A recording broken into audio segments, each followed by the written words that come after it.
Kuna shida tutachanganya vilivyo. Hapa tuende tu venye tuko kwa sababu hapa tunakuwa free.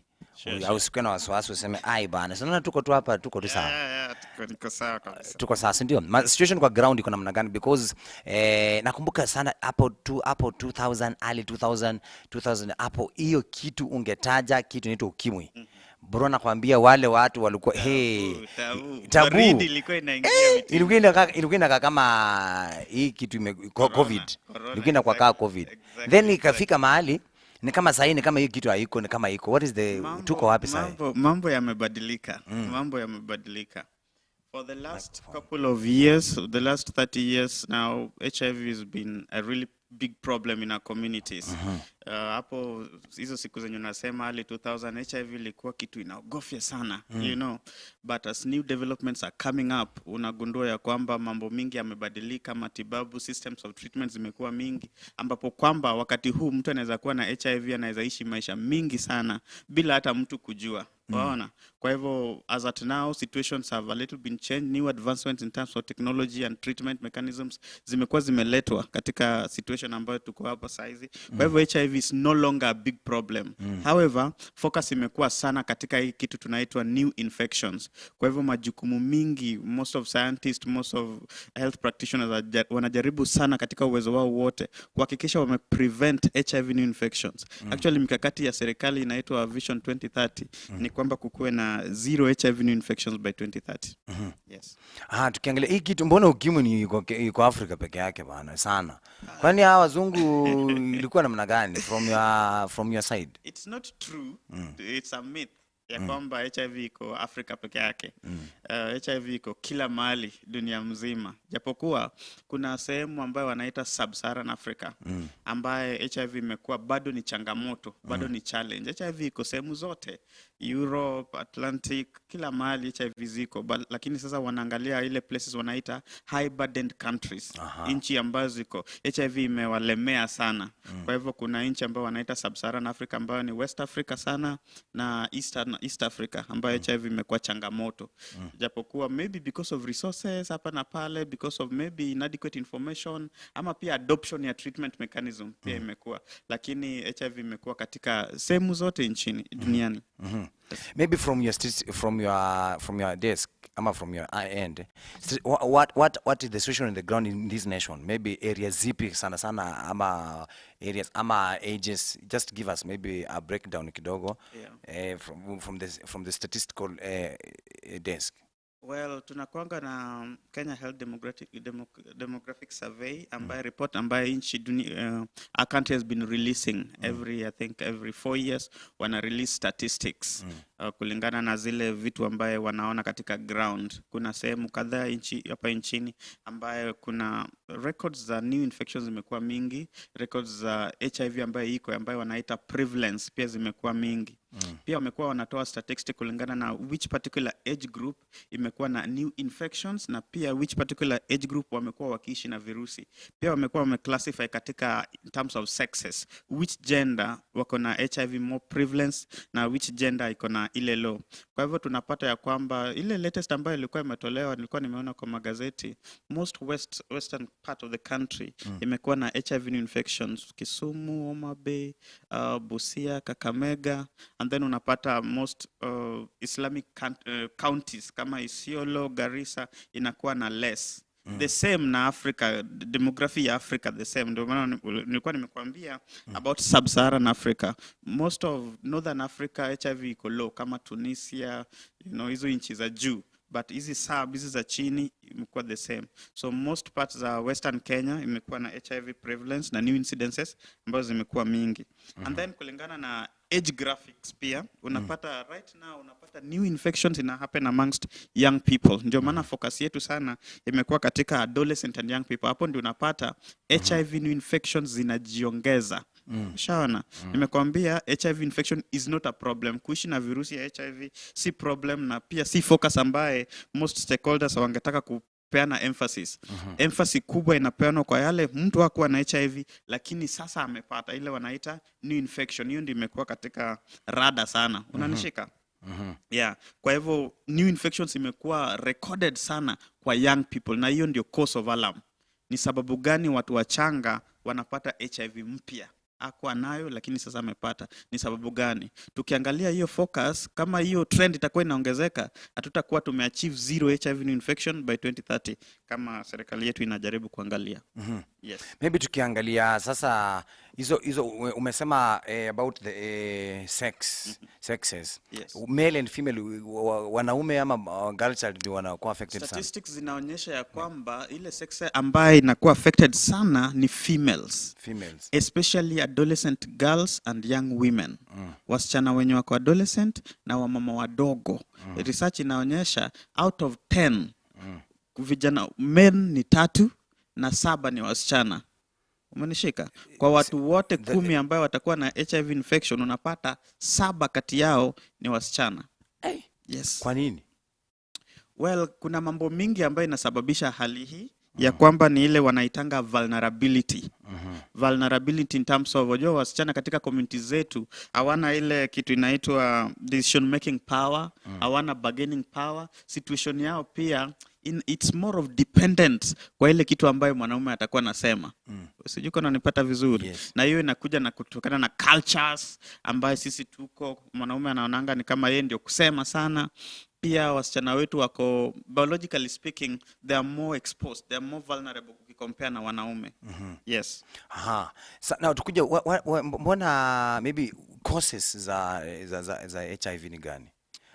Okay, before that, nataka tupate difference because people think HIV na ukimwi the same. Kindly differentiate between HIV and AIDS. Yes. The difference. It is important to make it very, very clear the difference between HIV and AIDS itself, okay? HIV basically ni the infection. The infection ambayo ina cause the AIDS. AIDS now is the syndrome. Sasa ndio ugonjwa yenyewe. Sijui kama unanipata. But ni possible sana mtu akuwe na HIV na ishi maisha yake yote bila hata kupata AIDS yenyewe. AIDS ndio huwa inaua mtu. Kwa sababu sasa ni compilation ya magonjwa mengi ambaye yamekuja kutokana na ile infection ambayo ulikuwa umepata, mwili yako imekosa nguvu. Sasa magonjwa zingine kama TB, meningitis, zote zinapata nafasi ya kukuja katika mwili wako. Na wakati zimekuja katika mwili wako, sasa kama hizo community ya magonjwa mengi ndio inakuoverwhelm sasa. Unakosa nguvu mwilini na uenda unahaga. But HIV yenyewe ni ile infection ambayo inakuja, na tumegundua ya kwamba HIV yenyewe unaweza imanage. Utakuwa unaishi nayo katika mwili wako, but unaimanage kutokana na haya madawa ambayo unakuwa unameza na good lifestyle, na unaishi maisha mingi sana kama mtu tu wa kawaida. Yes. Now speaking of kuishi na magonjwa mingi, kuishi na hiyo tu hali mpaka mwisho. Maybe what are these causes, the main causes za hii ugonjwa ni zipi? Main causes za hii ugonjwa, the major one yenye inaweza cause AIDS katika mwili ya mtu ni basically kutotumia dawa vizuri na kutoishi maisha ambaye the peaceful living. You understand? One of the things that probably cause some of these complications is one, the stigma itself, ambaye ina complicate mambo mingi. Unajua stigma ikishaingia na ingie kwa mwili, huko kwetu tunasemanga wichedhano.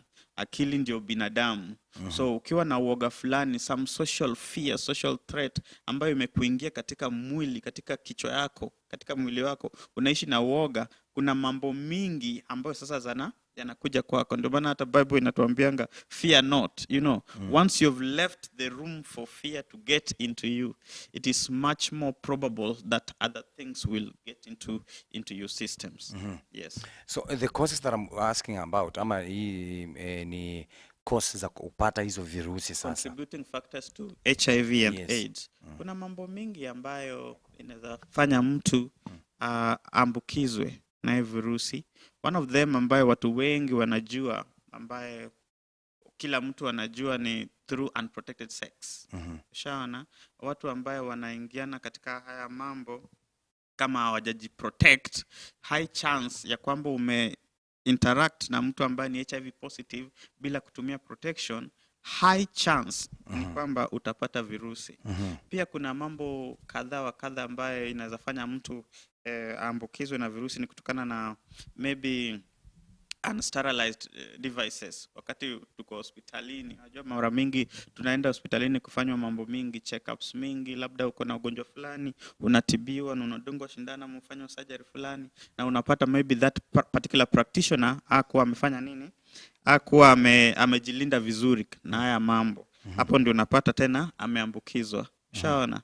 Pia kuna mambo mingi, kuna levels ambayo, kuna particular liquids ambayo huwa tuna scientists wanasema ziko na tone fulani ya virusi vya HIV kama saliva, kama mucus, kama tears, ambapo kwamba there's a particular Machozi, ukilia machozi. kama machozi haya. Although kuna particular capacity. Unasikia mtu anakuambia, science wanasema lazima maybe umeyatumia like 3 to 5 liters. You know, sasa swali ni Ulie 3 liters. Utatoa wapi? So kuna kiwango fulani ya haya liquids ambayo ukijiexpose kwa mwili yako utapata virusi, but tunajua ya kwamba zile content ambazo ziko na virusi mingi sana kiwango cha juu, ambapo kwamba mtu akiyapata katika capacity kadogo atakuwa ambukizwa ni damu na zile semen. Wakati wa sexual intercourse ama damu yenyewe niko na high level ya infections ambayo mtu anaweza pata kwa njia rahisi. Yes. Because unapata kwamba kuna research ilikuwa nasema kwamba our youth are more engaged kwa sexual intercourse more than even people who are married. More than adults. So is it maybe the cause ambayo inaweza sema kwamba vijana wetu especially sasa hivi wako shule, wako nyumbani, maybe is it the main cause ama kwa hiyo causes, is it a contributing factor kuhakikisha kwamba that causes these things to happen among the young people? The major thing that causes HIV infections amongst our young people is, I would call it irresponsiveness or indiscipline. Kwa sababu tumeambiwa mara nyingi sana na haya mambo na faithfulness, mambo na protection during sex ni mambo ambayo yamehubiriwa miongoni mwa vijana wetu mara mingi sana. So unajiuliza, what exposes our young men to sexual immorality? You understand? So it's questions to do with peer pressure, it's question to do with wanting to explore new stuff, you know. So they're engaging into unprotected sex. Sometimes there's that conversation about which sex is sweet than the other one. So somebody wants to convince you that if you ukifanya sex bila protection, it's much more sweeter. You understand?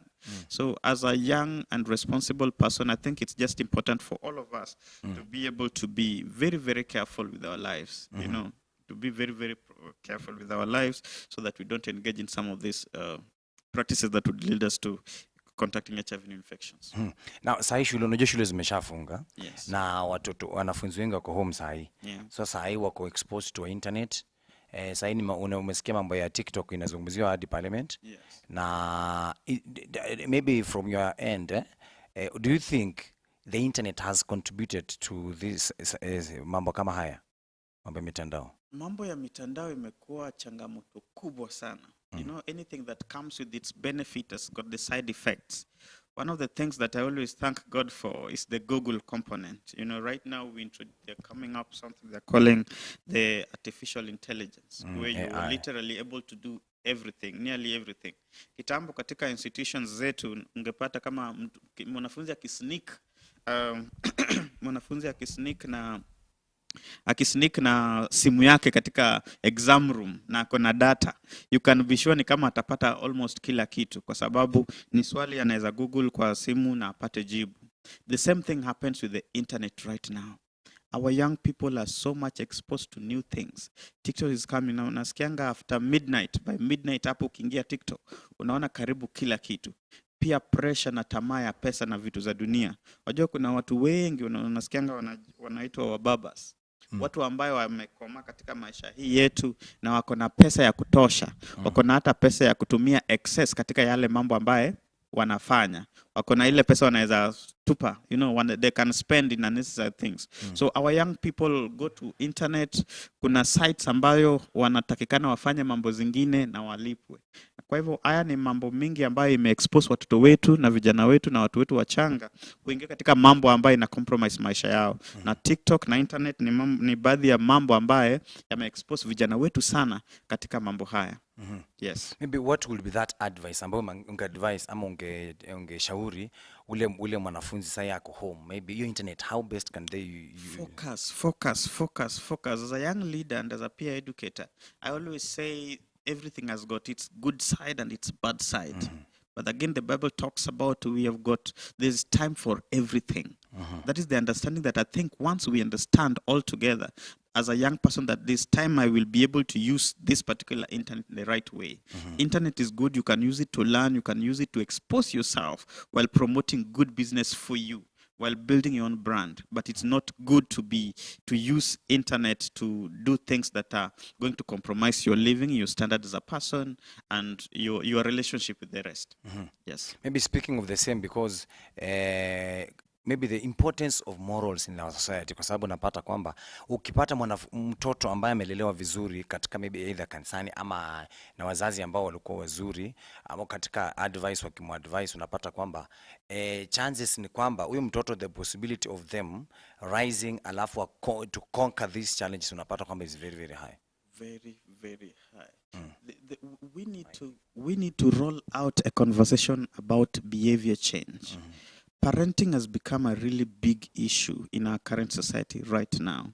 Sometimes our parents, literally, you just look at them and they're overwhelmed. You know, our parents are the new adults. A couple of years back, just a few years back, they were young people growing.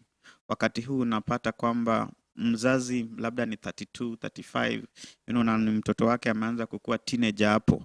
So there's that conflict in parenting. Mzazi mwenyewe ako na pressure, mwanafunzi yenyewe ako na pressure. So there's a lot of challenge. So I really believe that systems and structures within our environment, like schools, like churches, even role models. Right now, young people wanna lack role models. Mtu anaweza, you can look up upon, aseme, I would want to live my life like so and so, Our parents are missing the mark. So it is important that we build up our young people towards a responsible moral society. Our young people can intentionally decide that I'm going to live a good and responsible life. So as young people, we need to really promote behavior change communication amongst our peers. We need to tell our young people that it is okay to live a good life without necessarily getting into those systems and structures that will compromise our standards as people as we grow. Turudi nyumbani sasa, familia, role ya wazazi ni ipi? Role ya big brother, big sister ni gani? Kwa sababu napata kwamba hawa watoto ama these young people wana either they emulate ama wakikosa kushauriwa na wakubwa wao wana miss. Where is the place of the parent ama big siblings? Training. Is it written somewhere that you train up a child on the way he should grow? Yes, so that once he becomes an elderly person, he does not depart from that. Yes. Isn't it? The question is in the training. Training basically means ni kama ile train. Unajua huko nyumbani tuko na hii gari ya moshi. Sijui kama kwenu kunayo. Ni ndefu, kuna hako ka kichwa yake ndio kanasonga, and then kuna hizi sehemu zingine zinakifuata, So our children only do what we do as parents. Are you getting it? They do what we do. They cannot do what you tell them to do. Yeah, so it is important for us to be role models, to intentionally be good examples. It will be very, very difficult as an elder brother. I'm a firstborn in our house. And we are 4. I have a sister and 2 other young brothers, And my mom, since my mom plays a very critical role, in fathering us, in providing us with the direction. And sometimes as a mother, there are limitations that you probably see literally as a firstborn. They say firstborns are deputy parents, yes, assistant parents. Yeah. So sometimes when I look at my younger brothers and my younger sister, a question is, how do I want them to grow? At least I've seen the light of God and I could intentionally follow people whom I admire, try to look through their footsteps, isn't it? But for them, the other people, the other brothers who could not have a role model per se, what is the standard that I'm setting up for them? So it is responsibility of our elder brothers, our elder sisters, and even our parents. Sometimes it's good to support our parents because they can be overwhelmed. Parenting is a totally whole new thing, especially in this generation when things look new. Sometimes our parents may feel like, am I really doing the right thing? Is this the way we should be doing the parenting bit of it? You getting it? Yeah, so I really believe that as big brothers and big sisters, we must be our brother's keeper. We must be our sister's keeper. We must be very, very intentional, with trying to model the pathway, the route to which we would want our younger ones to follow. Yes. Maybe kuna mwenye anasema pale anasema sasa si umesema kuna protection. Sasa sisi tucheze tu sisi safe, alafu ikitu hatuwezi pata. Maybe what would be advice, because kuna ama vijana wazee wanajua vitu mingi sana. Exactly. Wanatumia sema mazee tuko na socks bana. Tuko na socks bana. Sisi bana hiyo biashara hiyo. Maybe ungemadvise ni because they take that one as an advantage. One of the things that keeps on being a mystery to me is sex. I don't know whether I should call it sexual sin or not. A particular person who is my friend, live with him in Thika, he gives people condoms. And one day he came to our school and distributed so many condoms to young people. And he was telling us, this was the disclaimer, he was telling us that the presence of condoms does not authenticate sex. The fact that you have a condom in your room, in your small house, in an hostel, does not mean now I should have sex. There's a lot of things that are involved during sex. There's a question of consent. There's a question of preparedness in terms of psychology or your mindset. There's a question about sin, because this thing contaminates your soul altogether. So you can argue that I have condoms and I can just do it. I'm protected. Condoms itself has got limitations. They always say chances of the safety that is guaranteed with condom is about 80 to 90%, So there's that gap of 20%. You've heard of incidences of condom burst, There are incidences where condoms is not used appropriately, because condom also, you have to use it appropriately. When we were doing peer education in our groups, we talk about appropriate and correct condom use, because again, this condom thing you're seeing, there are people who does not know how to use it well. Assume that there's someone who is coming from somewhere, has never had sex before, and for the first time they want to get engaged with condom. What is the guarantee that he's going to use it appropriately? You understand? So that's number one. The second thing is, what is the probability that the condom is going to burst and expose you to new infections? Isn't it? Yes. And number three, in terms of disposure, wakati ushamaliza sex yenyewe, how do you remove it? Wakati umemaliza pia unaweza toa vibaya, infections zikupate wakati huo, wakati unaiondoa. Kwa hivyo having condoms with you and having protection itself does not guarantee safety. It is important that we stick to, if you're not married, it is important. We always, when talking to teenagers and young people, we always say, focus, think about faithfulness. Yes. Oh. Wow, this one is a tricky one, lakini unajua hii swala bana, people wako pale wanasema okay, you see okay, this question, people are asking about how to use it, but I think the best thing mtazamaji ni kwamba wewe, if you are a young man, wachana na hii biashara. That is the truth, ndio? Ngoja wewe siku utapewa chuma kwa mkono, either with an imam ama na pastor, hapo ndio unapewa ruhusa. Hapo ndio sasa uko na sahizi wakae home, soma, cheza chini, utazama Mwangaza TV, cheza chini, enda kwa events za panda miti. Sasa people are planting trees. Yes. Wewe kijana unafanya nini sa internet? Sasa panda miti bro. Green sister. Tazama vipindi zimeenda shule. It is somewhere that there is a way that seemeth right in the eyes of a man. Some of these things, are sweet. They're sweet when you do it. They're sweet when somebody tells you about it. They're sweet when you see people do it. And you sometimes feel left out. It's normal, humanly speaking. It's normal to feel like I want to get to a standard like of any other person, But question is this: what is the end game? End game. What is the end game? What is the end game? What is the end game? The Bible says, but the end of it leads to destruction. Leads to destruction. You understand? So anytime when somebody tells you that, bro, cheza chini, stay cool, commit. A certain preacher, we went into a certain youth convention somewhere, and he was saying, when you don't disturb your body won't disturb you. Perfect. Rudia statement, man. Okay? Issues to do with peer pressure. When you don't disturb your body won't disturb you.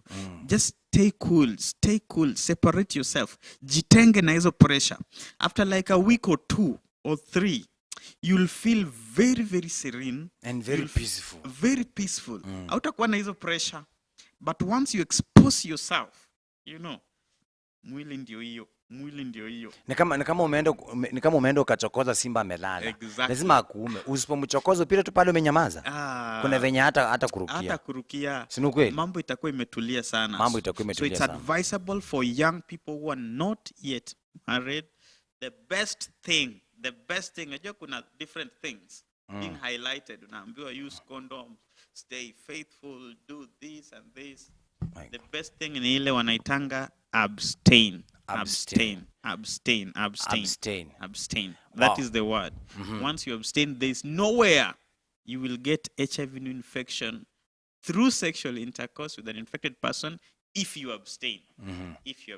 Wow. Of course, there are other incidences where somebody can get HIV infection, maybe in an accident, maybe in an hospital, maybe you were born with it. Okay, right now, infections happen when kuna hii wanaitanga mother to child transmission, ambaye serikali yetu tena imefanya mikakati kubwa sana kuangalia ya kwamba kuna HIV infection ambayo inatoka kwa mama na ingia kwa mtoto wake. Maybe I just talked about something wanaitanga discordant couples. Just a minute before you continue, wacha tuchukue break kidogo. Right. Then tukirudi we shall talk about the mother to child. Exactly. Tazamaji, tupumzike kidogo, tunakuja saa hii. Thank you.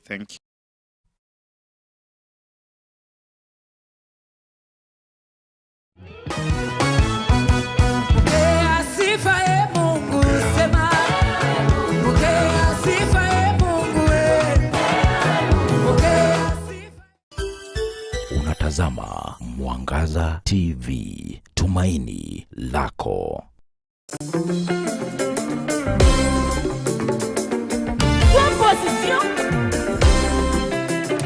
Maisha yamejawa na panda shuka sihaba, lakini Yesu akiwa upande wetu tunapata tumaini. Baraka kanipa zaidi ya nilivyoomba, amenipa kicheko. Ndiposa kila siku ya Jumatatu hadi Alhamisi saa 5 hadi saa 7 mchana, runinga ya Mwangaza inakuletea kipindi ukipendacho cha utukufu. Joyful Monday, Tasty Tuesday, Wonder Wednesday, Yada Thursday. Unapokea mkate wa kiroho, nyimbo za injili za kukutia moyo na kuwafahamu wanamuziki wa nyimbo za injili na safari zao katika huduma, bila kusahau utukufu tiza. Na mie rubani wako Karo Washiama. Utukufu Show, manifesting God's glory.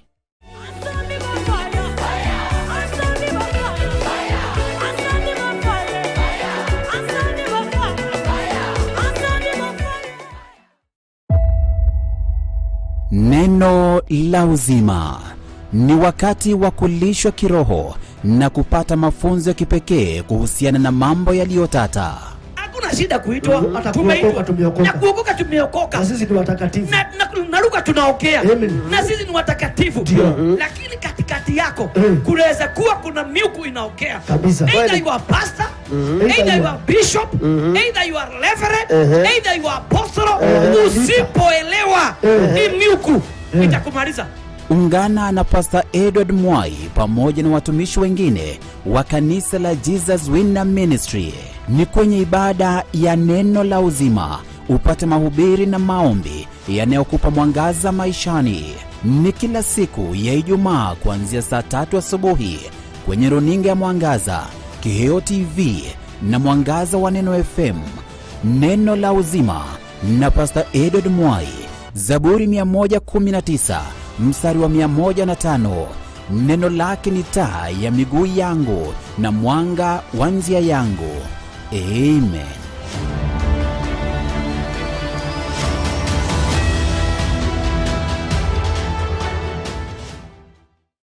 Kipindi cha upishi bora sasa kimetiwa viungo muhimu na kuongezwa utamu wake. Mapishi si mapishi tu, ila sasa ni starehe tupu. Ukikula hii kichwa ya samaki, unakuwa mrefu zaidi. Katika kipindi hiki tunakupa fursa ya kula gumzo huku tukiendelea na upishi. Sasa live unaisemanga tu mara moja kwa mwaka ama mara moja kwa mwezi, hapana. Iwe kama wimbo. Unamsurprise. Bana. Breakfast. Do men do that? Tunafanya mashindano ya upishi, kutandika meza na kuwa na singles edition ambapo single men na single ladies wanajitosa na kuonyesha umahiri wao jikoni. Blues. That is the winner. Unaandaliwa chakula cha kitamaduni na cha kizungu, unatangamana na wapishi wa humu nchini na wa kimataifa. Unafunzwa kuoka mikate na kuandaa sharubati. Pia tunakupa ushauri wa upakuzi wa chakula na kukupa ushauri wa lishe bora. Mtazamaji, sijui kama unashai taste food hadi unasikia sasa kulia. Ni katika sura mpya ya kipindi cha upishi bora na Maureen Wanjiru. Usipitwe na vipindi uvipendavyo katika runinga ya Mwangaza. Unaweza kutufuata na kuzungumza nasi kupitia mitandao ya kijamii kama vile Facebook, like and share ukurasa wetu wa runinga ya Mwangaza. Tufuate pia kupitia Twitter @MwangazaTV, Instagram Mwangaza TV Kenya, YouTube kupitia Mwangaza TV Kenya. Mwangaza TV, tumaini lako.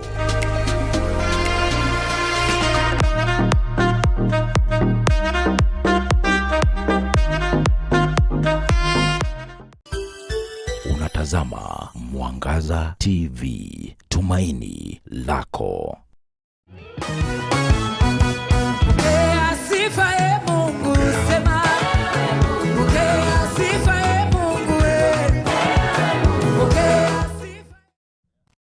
Karibu tena mtazamaji, tunaendelea siku ya leo na topic yetu ama what we are talking about ni HIV prevention among the youth. Na karibu tena sana watu wengi wanatutazama pale online. Naona watu wengi sana kwa tambua tu haraka haraka. Ruth Kamau nimekuona, Favored Darling, tuko na Nancy, tuko na Samuel Kigamba, tuko na Njogo Trenchcoat, tuko na Kirima Dhugunui, Mburu wa Pipeline na wale wengine wote kama Wachapo, Tabi Blessed. Asanteni sana kwa comments zenu, nimeziona. Na nataka tukazidi kumalizia swala hili ambalo ni la mother to child transmission. Tuone mtoto mama ambaye aliyepata ako na huo ugonjwa ama ako na virusi, then anapata mimba, alafu sasa hiyo the transfer of the virus to the child. Tell us about it. Yes. These are totally new developments. Kuna hii wanaitonga discordant couples. Mtu alikuwa ananiuliza, na sasa mimi naishi na virusi vya HIV, nitawaioleka kweli? Ama nikioleka sasa itabidi nimepata mtu ambayo pia naishi na virusi? Nikamwambia la. A person who is living with HIV can get married to a person who is HIV negative.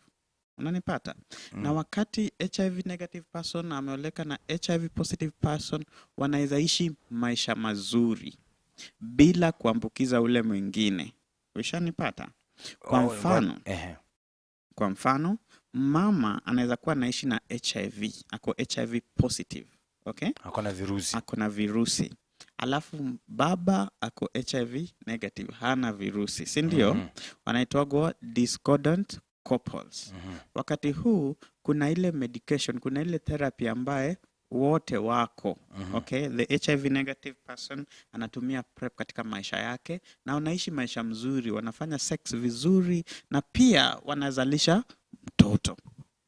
Namna gani? Wanazalisha mtoto vizuri sana. Kuswali ni, wakati mtoto anazaliwa, kuna uwezekano mtoto apate virusi wakati wa kuzaliwa. Lakini akiwa ndani kwa tumbo ya mama yake, ako free of HIV. Sijui kuna nipata. Kwa hivyo kumekuwa na tetesi sana, especially wakati watu wanazaa katika wanaitanga huko kwetu tunaita nyamrerwa. Okay, the midwives wale wa community. Unajua wakati huko mashinani watu wanakosanga access to hospital haraka sana, lakini kuna wale wa mama wa Kongo ambao wanakuanga mtaani ambao wanasaidia wamama wetu katika hizo shughuli ya uzalishaji. Si ndio? So question comes here. At this particular time, what is the probability that a newborn is going to be infected from the mother? Hapo ndio tunaita mother to child transmission. Okay? Serikali yetu, first lady ya kitambo, Mama Margaret, alikuwa anakuja na Beyond Zero. Na Beyond Zero campaign. Na focus yake kubwa sana hiyo wakati ilikuwa to prevent HIV infection ambayo wanaita mother to child transmission. Alikuwa ameweka emphasis sana. Na hospitali zetu siku hizi sahi kwa wakati huu pia wameweka emphasis sana kuhakikisha ya kwamba katika in the maternity they prevent HIV infections to newborns as much as they can. Sawa. Na hii tena inafanywa katika kuhakikisha hiyo medications. Kuna therapy ambayo inafanywa ya kuhakikisha ya kwamba HIV infections to our newborns are totally prevented. Kwa hivyo emphasis ambayo nilikuwa nataka kuleta ni kwamba kuna watu ambaye saa hii mtu anaweza kuwa 10 years, anaweza kuwa 7 years, anaweza kuwa 11 years, anaweza kuwa 12 years na kuwa anajua ako na virusi. Anaweza jiuliza, mimi sijaifanya ngono katika maisha yake. Hajaipata accident. Mbona daktari wanampima wanapata ako HIV positive? Ametoa wapi? Ni mambo ambayo inaweza sumbua akili ya mtu sana. It can really be, it can actually bring a really mental trauma to someone. We want to say clearly that there's a possibility that someone is born with HIV AIDS na agundue at 11 years or 12 or so. There's a friend of mine who I know, she realized that she's HIV positive at the age of 15, 16. Wakati alikuwa anagonjeka mara mingi, anashangaa sasa shida ni nini? Amekuwa ameenda hospitali mara mingi, but after kupimwa ndio amegundua. But aligundua ya kwamba alikuwa amezaliwa nayo na hakuwa ameambiwa na wazazi wake. Huenda hata wazazi wake hawako wanajua. Ushapata. Kwa hivyo, does it mean one of the parents alikuwa nayo? Kuna chance. Kuna probability ya kwamba one of the parents alikuwa nayo. Ama alikuwa amepata wakati wa kuzaliwa. Si ndio? Yes. Kuna kitu umesema ati mtu ambaye one of the partners akiwa na virusi na mwingine hana, wanaweza zalisha aje sasa? Will they use how will be the transfer of semen? Ama hiyo mimba itaingiaje bila mix? Yes. Tuseme kwa mfano ndio the man ndio ako na virusi. Atazalisha aje? Atazalisha aje mtoto ambaye ni na mwanamke ambaye HIV negative, si ndio? Tuliongelelea adherence na accurate medication. Sawa. Wakati mtu anatumia dawa zake vizuri, kuna hii wanaitanga viral load, kiwango cha virus katika mwili ya mtu. Kuna kiwango ambapo ukitumia dawa zako vizuri na unafanya exercise vizuri na unaishi maisha yako mzuri, utafika level ambayo wanaitanga undetectable viral load, ambapo kwamba ukipimwa uko na HIV lakini unapimwa unapata hauna. Umeona some miracle sessions, mtu anasema huyu alikuwa na HIV sasa amepimwa sasa hana. Wengine wanasema that's not possible. Lakini unajua daktari anakupima. Labda mtu alikuwa amediagnose na HIV, ameenda hospitali ako na vibarua zake na file zake, lakini amekuwa akifanya medication zake vizuri, amekuwa akiishi maisha yake mzuri. Tena unajua when the grace of God is upon you, ukiokoka vizuri, na there's that component of peace that usually comes to you as a person. Once you live that peaceful life, chances that viral load zako zitaenda chini because you're not bothered with anything. You take your medications faithfully, you eat good foods. Utafika katika level ambayo inaitwa undetectable. Kuna hiki tunataka kila mtu asikie. Undetectable equals untransmissible. Isipokuwa detected, huwezi kuwa transferred. Exactly. I say you equals you. Undetectable equals untransmissible. That means if you're living with HIV AIDS, HIV that is, and you're taking your medication so faithfully, you're adhering so strictly, you're going to get to a level where hauwezi ambukiza partner wako hata mkifanya sex bila condom. Umenipata? Kwa hivyo mimi naweza kuwa tu niko na dem wangu ako HIV negative na tunafanya tu mambo zetu vizuri sana. And we are academic kwa wife, si ndio? Yes. Obviously, hiyo dem lazima academic kwa wife. Hiyo dem yako lazima kuwe ni bibi yako official. Official. Hapo ndio mwenye fatherly witness, si ndio? Yes. Exactly. Hapo ndio tumesimama. Please boy, oh my God, please hapo because this thing tuseme percentage kama 90 ndio inakuja through sex, si ndio? Yes. Tafadhali. Hiyo kitu wachane tunayongoja. Wewe ishi tu maisha, wachana hivi vitu. Imagine if we can all live responsible life where we don't engage into sex without before marriage, we will be HIV free nation. Imagine. By 2030, serikali wameweka mikakati unaitwa Vision 2030. Wanataka there will be no HIV infection in the country. Sasa wewe kama unaruka wewe ndio unatuchomea picha. Na hiyo ina happen right now. Changamoto ambayo imekuwa, ukiona statistics zenye zilitolewa juzi, over 50%, about 56% of all HIV new infections ina happen kwa watu ambaye ni 16 to 25 years old. Angalia. Nao wote wajaolewa. Nyinyi ndio mnaruka huku nje. Watu wenye wameolewa, HIV new infections amongst married is far below 10%. Imagine. Watu wenye wameolewa. Sababu tunatulia tu huko ndani. Wewe na yeye unaruka huko. Sasa umefunga shule, sasa badala ya kukaa home na mzazi uko pale cheza chini, fanya Bible study, soma vitabu, enda kwa internet, jaribu mambo zote za online writing, just do something that can build your value, you know. Please. That is what matters most. That's what is going to change our destinies. Tumia internet vizuri. Tumalizie. 1 minute, just talk about treatment tunapomalizia. Yes. Treatment. Yes, there are basics. First thing, it's clear to know that once you're diagnosed with HIV/AIDS, it's not the end of life. Okay, it is important to know that there are basic medications ambazo mtu anaweza fuatilia na aishi maisha yake mzuri. An average lifespan of a person, I think it's about 70 years, you know. But of course, there's free space. Mungu ndiye anapeana maisha, and you can live up to 100. Venye unataka, si ndio? An HIV positive person can live as long as they want. Just a normal life, a good normal life.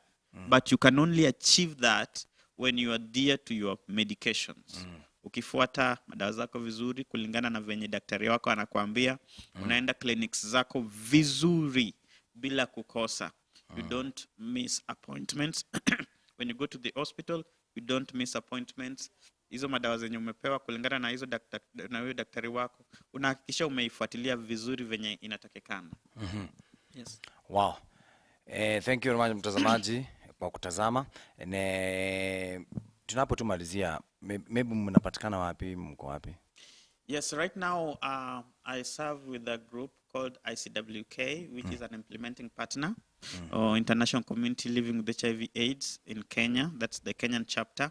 Right now we are in Kiambu County, where we are promoting creating awareness on the triple threat. Triple threat imekuwa changamoto ambayo serikali yetu imegundua ya kwamba ina affect communities zetu sana, ya kwamba ni HIV infections. Vile tu tumesema, young people wamekuwa katika kipaumbele ya promote HIV infection. So serikali wana focus sana kuhakikisha ya kwamba young people take the center stage in preventing HIV infection. So you can be your brother's keeper like you were talking before.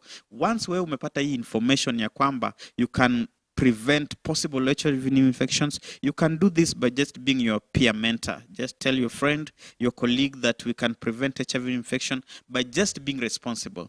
Number 2 is sexual gender-based violence. Hii ni mambo ambayo imekuwa common sana katika communities zetu. Gender-based violence, domestic violence katika households zetu. Kama uko na mental health issue, don't build it on someone. We mwenyewe tafuta njia unaweza jisaidia kwa kuomba, kwa kuenda kwa rafiki yako, kwa kuseek help, seeking habit, kwenda kwa kanisa na kupata tu ile manufaa ama advice ambayo rafiki yako anaweza kuambia. Pia kitu changamoto kubwa sana ambayo tumenotice, ambayo ama serikali yetu imenotice katika community zetu, ni ile unaoita teenage pregnancies. teenage pregnancy ambayo mtoto mdogo hata amalizi shule, wasichana wetu wamalizi shule wanapata mimba kama mtu ako 17 ako 16 amepata mimba. Hiyo ni mambo tena ambayo imekuwa changamoto kubwa. Kwa hivyo sisi kama ICWK tumekuwa katika kipaumbele. We are a group of young men in Kiambu County doing all we can just to make sure that we go to households ya kuhakikisha ya kwamba tumefanya hii promotion, tumefanya training, tunafanya HIV sensitization na prevention katika communities, katika wards. Every month tunafanya hii maneno. Asante sana my brother Obiero. God bless you and thank you for coming Maze. And we are very much humbled to have you. Tutaongea tena kabisa. Mtazamaji, thank you very much for watching. Mungu akubariki sana. Thank you for your comments, those ones who have commented, very many of you. Na wale ambao mnatazama kina Mazi Favor kutoka Kiambu County, kutoka huko Kiambu huko na Ujamii Health na wale wengine wote, thank you very much for tuning in.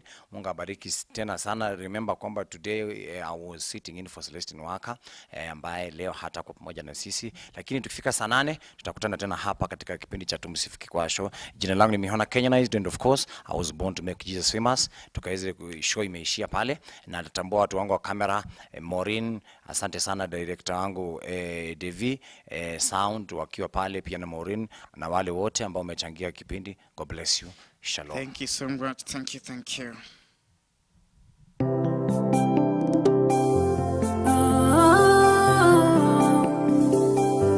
Heshima na uweza ni zako.